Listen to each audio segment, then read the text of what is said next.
Good morning, everybody. My name is Jake Weiss. I'm I'm the director of family ministries here at St. Andrews. I hope you're all doing well this morning.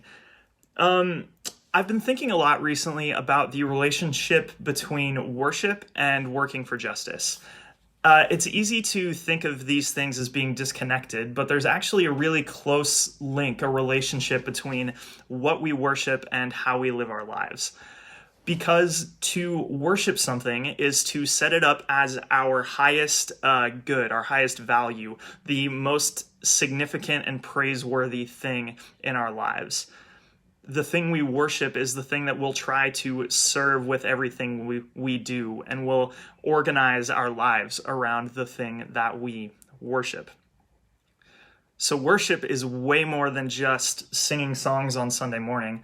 I think it's safe to say that everything we do is an act of worship toward something. So the important question for us to ask then is, what do our actions tell us about what we actually worship, what we actually organize our lives around? There's a passage in Deuteronomy chapter 10 that speaks to this really well. In this passage, Moses is speaking to the Israelites, and he's calling them to faithful worship and service to their God, Yahweh, or the Lord, as it's translated into English. And this is what he says in Deuteronomy chapter 10, verses 17 through 21.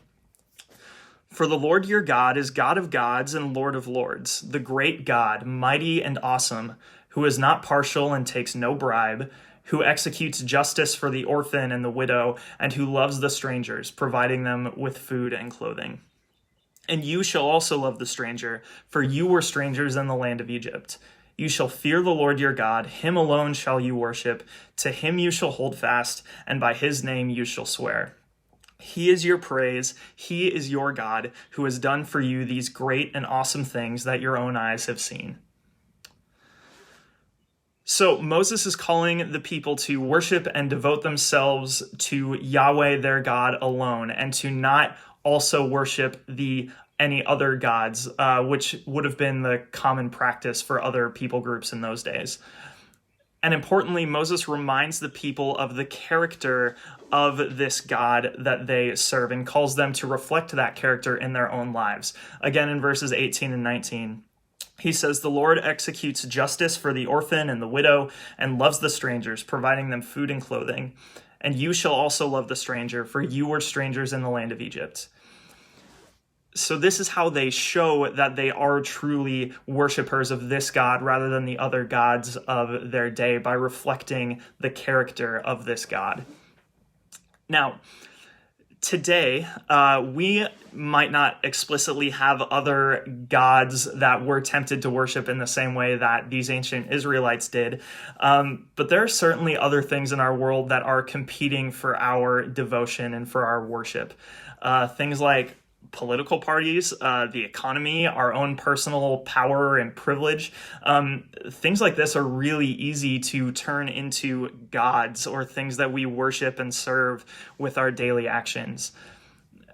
And when we let those things become idols and we start to organize our lives around them, our humanity starts to become distorted.